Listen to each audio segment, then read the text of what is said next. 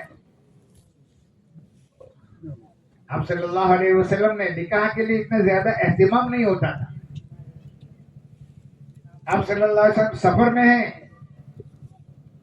اللہ کے دین کے محنت کے لیے جا رہے ہیں، اللہ کے کلمہ بلند ہو جائے، کفر کا کلمہ زیر ہو جائے، اللہ کلمۃ اللہ کے لیے جماعتیں بن بن کر اللہ کے راستے میں جا رہی۔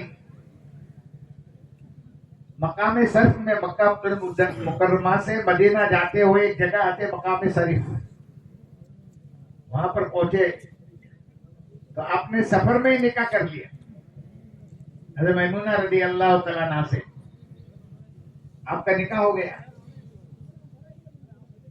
اور پھر آپ صلی اللہ علیہ وسلم فرمایا کہ آپ کے پاس میں جو کھجور تھی، پنیر تھی، وہ منگوایا، اور صحابہ سے فرمایا جس کے پاس میں جو بھی کھجور پنیر وغیرہ ہو لے آؤ،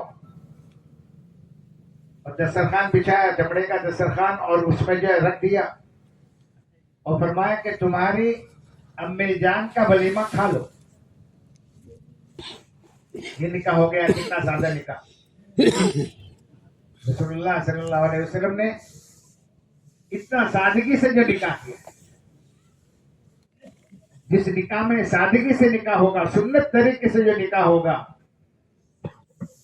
محترم دوستو بزرگوں، وہ نکاح میں جو ہے یہ آسانیاں ہو۔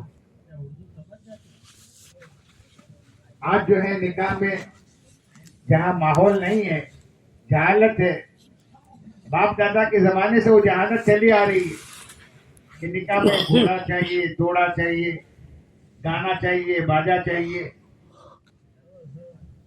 محنت نہ ہونے کی وجہ سے بعض جگہ ابھی وہی چل رہا ہے۔ جہاں محنت ہے تو الحمدللہ سنت شریعت کے مطابق یہ عمل ہو رہا ہے، اور جہاں محنت نہیں ہے تو ہم کو معلوم ہے ایسے دیہات ہیں، ایسے گاؤں ہیں، ایسے محلے ہیں کہ غیروں کے طریقے سے جو نکاح پڑھا جا رہا ہے، اس نکاح میں برکت نہیں ہے۔ اس نکاح میں ایسے نکاح کرنے کے بعد چاہے کروڑوں کا خرچ کر لے، لیکن تھوڑی دیر واہ واہ ہو جائے گی۔ بہت سارے واقعات ایسے ہیں جو سنت کے خلاف جو نکاح ہوئے ہیں، چند دنوں کے بعد میں جو ہے وہ انتشار اور فتنہ و فساد ہو گیا، اس لیے کہ سنت کے خلاف نکاح ہوا۔ اور سنت کے مطابق اگر نکاح ہوگا، ہر عمل سنت کے مطابق ہوگا، تو محترم دوستو بزرگوں نکاح آسان ہو جائے۔ اور آج جو ہے ہم نے نکاح کو مشکل کر لیا تو زنا آسان ہو گیا، اور بے شرمی آسانی ہو گئی۔ نکاح مشکل، اللہ کے نافرمانی گناہ جو ہے یہ آسان ہو گیا۔ اس لیے فرمایا کہ نکاح جو ہے حضرت رسول اللہ صلی اللہ علیہ وسلم کی سنت کے مطابق ہو۔ آپ صلی اللہ علیہ وسلم نے زینب رضی اللہ تعالیٰ عنہ سے نکاح فرمایا۔ اس وقت آپ صلی اللہ علیہ وسلم نے جو ولیمہ کیا، اس میں آپ نے جو ہے بڑی دعوت کی تھی، تو آپ نے سادگی سے بھی نکاح کیا ہے، اور جو ہے بڑی دعوت، ولیمے میں بڑی دعوت بھی آپ نے کی ہے۔ دونوں چیزیں آپ سے ثابت ہیں۔ عبدالرحمن بن عوف رضی اللہ تعالیٰ عشرہ مبشرہ میں سے 10 وہ صحابی جن کو جو ہے دنیا میں جنتی ہونے کی بشارت دی گئی ہے، ایک دفعہ آپ صلی اللہ علیہ وسلم کے مجلس میں بیٹھے ہوئے تھے، ان کے کپڑوں پر کچھ رنگ لگا ہوا تھا، ایک طرح خوشبو کا۔ تو آپ صلی اللہ علیہ وسلم پوچھا، عبدالرحمن کیا تم نے نکاح کیا؟ وہ عبدالرحمن اتنا بڑا بیپاری اور تاجر آدمی ہے کہ جتنا بیپار کا جو ہے جب نکلتا تھا وہ سامان کا سامان لے کر مصر سے جو ہے مدینہ منورہ تک کا جو ہے ان کا اتنا لمبا چوڑا قافلہ ہوتا تھا۔ سب سے زیادہ مالدار صحابی تھے، اور آپ صلی اللہ علیہ وسلم کے ساتھ ہر دین کی محنت میں مشغول رہنے والے تھے۔ کوئی معرکہ نہیں چھوٹا جو ہے آپ صلی اللہ علیہ وسلم کے ساتھ میں 25 دفعہ آپ صلی اللہ علیہ وسلم نے سفر کیے ہیں، ہر سفر میں آپ کے ساتھ تھے۔ دنیا تھی لیکن دین کے لیے مانے نہیں تھی، رکاوٹ نہیں تھی، اتنے بڑے مالدار ہونے کے باوجود بھی آپ صلی اللہ علیہ وسلم کے ساتھ میں ہر وقت دین کے محنت میں یہ لگے رہتے تھے. تو آپ صلی اللہ علیہ وسلم عبد الرحمن نکاح کیا کہ ہاں یا رسول اللہ صلی اللہ علیہ وسلم نے نکاح کیا. تو آپ نے یہ نہیں کہا کنکوتری نہیں دی تم نے, تو خبر بھی تم نے نہیں دی, اتنے بڑے آدمی ہو کر جو ہے مجھے جو ہے میں تمہارے اندر موجود ہوں, کچھ نہیں فرمایا. ایک نکاح ایک عبادت ہے اور ضرورت انسان کے جو ہے پوری کرنی ہے, اللہ کا نظام ہے, اس کو کر لیا. تو آپ نے صرف اتنا کہا اولم ولو بشاتی, جو رحمان ولیمہ کر لو چاہے بکرے کا بچہ ہو. یہ ولیمہ کرنا یہ سنت ہے, یہ کام ہے. ولیمہ آدمی اپنی حیثیت کے مطابق کرے. آدمی جو ہے نکاح کے اندر اپنی پوری طاقت لگا لیتا ہے, وہ شہرت چاہتا ہے, بڑائی چاہتا ہے کہ میرے لڑکے لڑکی کے نکاح میں جو ہے اتنا سارا خرچ ہونا چاہیے اور لوگوں کو معلوم ہونا چاہیے.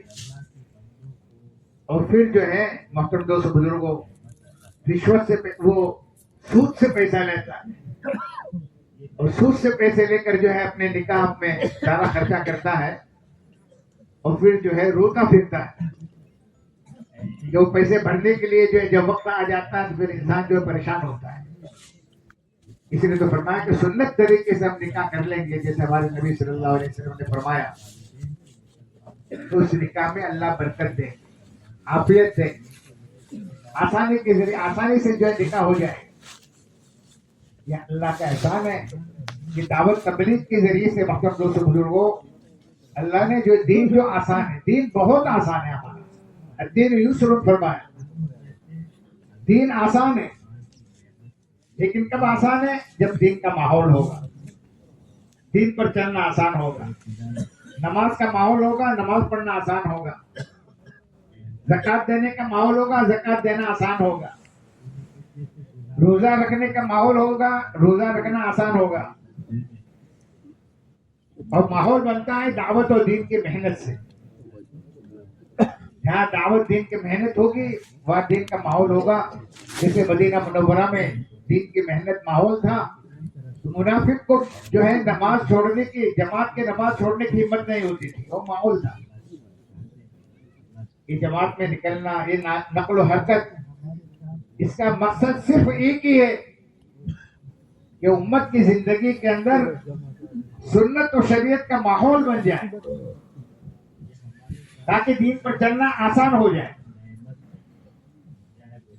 مولانا محمد صاحب رحمۃ اللہ نے ایک دفعہ بیان میں کہا کہ ایک جگہ ناک کٹے ہوئے 6-7 آدمی بیٹھے ہوئے تھے. ناک کٹی ہوئی, ان کی بھی محفلیں ہوتی ہے, ان کے محفلیں ہوتی ہے, وہ ایک جگہ بیٹھ کر جو ہے اپنی باتیں کرتے ہیں. جیسے ناک کٹے ہوئے ایک جگہ بیٹھے ہوئے تھے, 6-7 جو ہے اپنی باتیں کر رہے تھے. ایک آدمی ناک والا آدمی آیا تو سارے جو ناک کٹے تھے اس پر ہنسنے لگے اور کہنے لگے نکو آیا, نکو آیا, نکو آیا. ناک والا ہونا عیب ہے, بے ناک ہونا عیب ہے. بے ناک ہونا عیب ہے, لیکن ان کا ماحول جو ہے بے ناک والوں کا ہے تو ناک والوں کو جو ہے اس پر ہنس رہے ہیں. ایسے جب بے دینی کا ماحول ہوگا تو بے دین دینداروں پر ہنسیں گے, دینداروں کے مذاق کریں گے.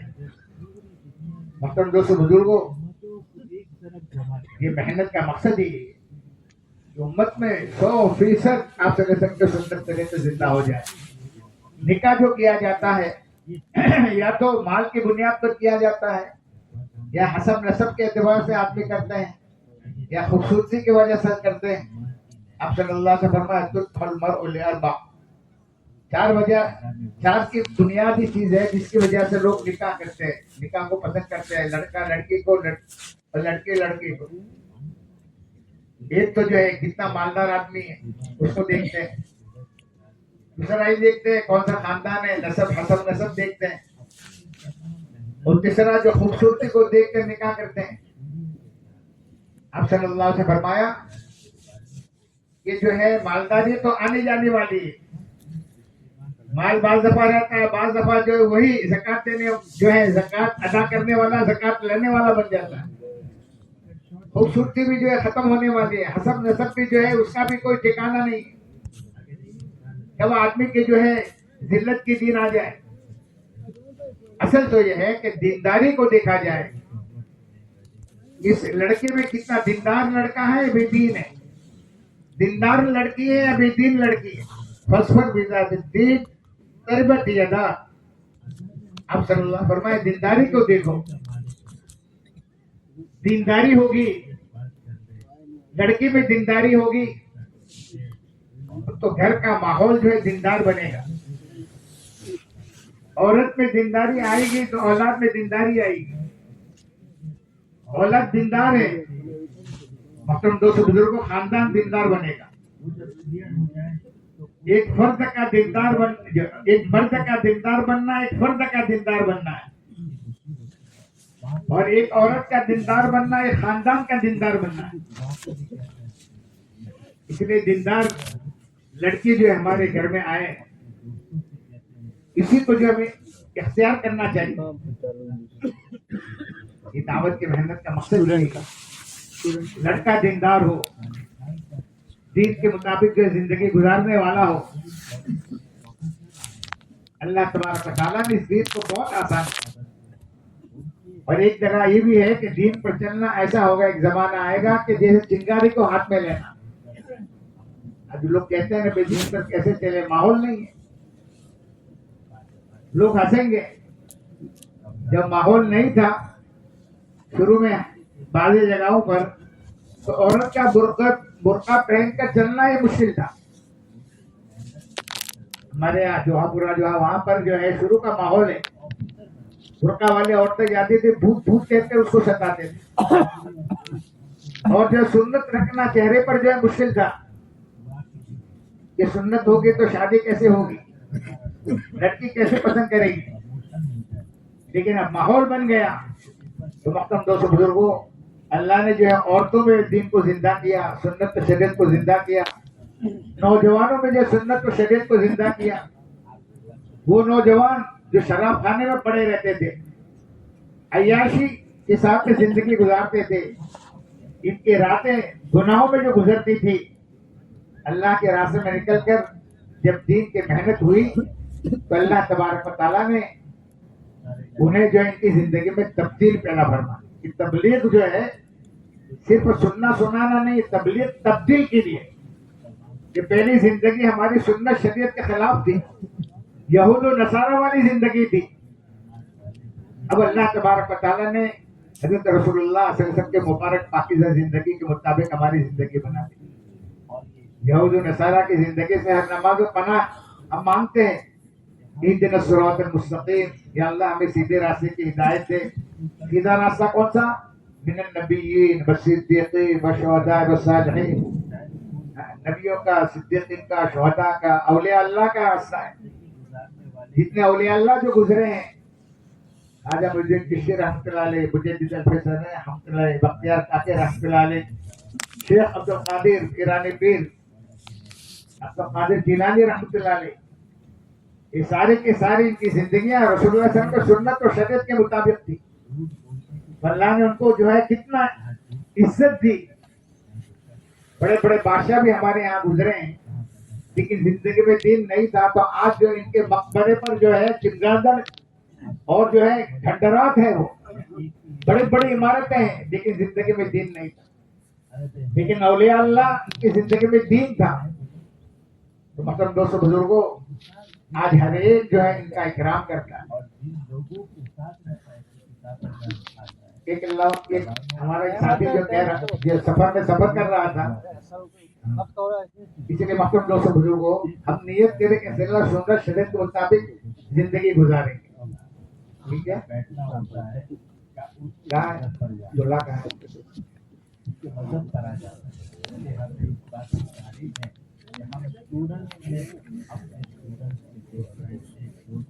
الحمدللہ الحمدللہ نحمده ونستعینه ونستغفره ونؤمن به ونتوکل علیہ ونعوذ باللہ من شرور انفسنا ومن سیئات اعمالنا من يهده الله فلا مضل له ومن يضلل فلا هادي له ونشهد ان لا اله الا الله وحده لا شريك له ونشهد أن سيدنا وسندنا ومولانا وأولانا محمدا عبده ورسوله صلى الله تعالى عليه وعلى آله وأصحابه وبارك وسلم تسليما كثيرا كثيرا.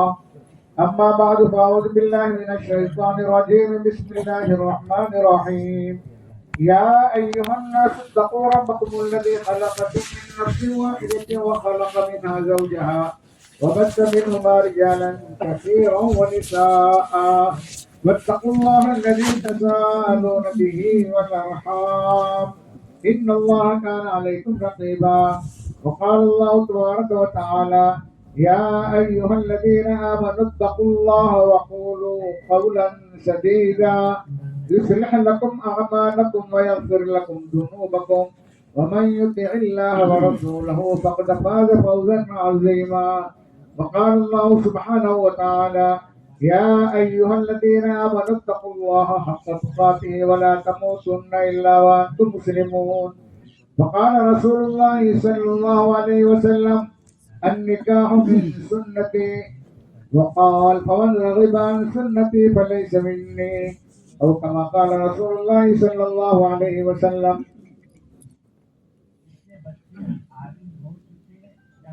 مشتاق ابن عبدالرزاق آپ ہیں، کھڑے ہو جائیں.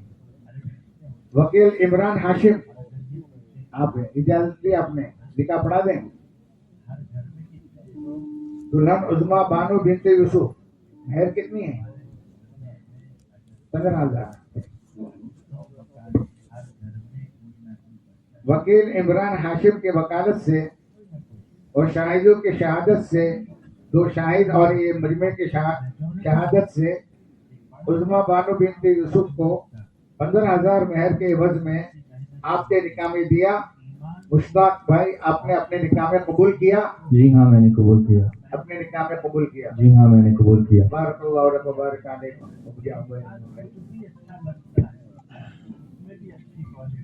یہ ہو گئے. عمران بن حسین، عمر بن حسین، ان کے وکیل ابراہیم ابن ہاشم، اجازت لی آپ نے، نکاح پڑھا دیں. مہر کتنی ہے؟ 11,500. 11,500. دلہن اسما بانو بنت انور کو 11,500 نقد روپے مہر کے عوض میں وکیل ابراہیم ابن ہاشم کے وکالت سے اور شاہد 2 شاہد کے شہادت اور مجمع کے شہادت سے اپنے اسما بانو بنت کو آپ کے نکاح میں دیا. آپ نے اس کو اپنے نکاح میں قبول کیا؟ جی ہاں میں نے قبول کیا. اپنے نکاح میں قبول کیا. بارک اللہ علیہ وبارک علیہ. مصطفیٰ ابن زکریا، دلہن ثانیہ بنت یاسین ہے. وکیل کون ہے؟ کیا نام ہے؟ حسقیل ابن الطاف. آپ نے اجازت لی، نکاح پڑھا دیں. مصطفیٰ ابن زکریا آپ ہیں. ثانیہ بنت یاسین کو وکیل حسقیل ابن الطاف کے وکالت سے شاہدوں کی شہادت سے 10,000 روپے مہر کے عوض میں آپ کے نکاح میں دیا. ثانیہ بنت یاسین نے اپنے آپ کو آپ کے نکاح میں دیا. آپ نے اپنے نکاح میں قبول کیا؟ جی ہاں میں نے قبول کیا. اپنے نکاح میں قبول کیا؟ جی ہاں میں نے قبول کیا. اپنے نکاح میں قبول کیا؟ جی ہاں میں نے قبول کیا.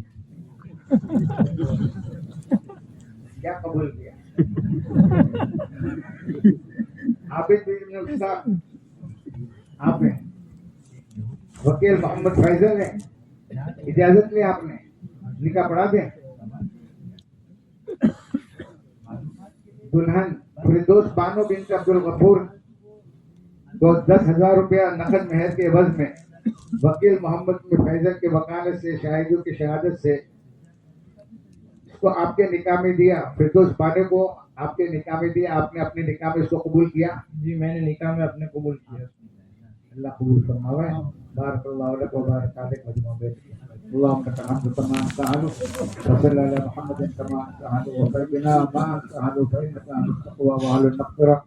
پروردگار ہم سب گنہگار ہیں، قصوروار ہیں، خطا کار ہیں.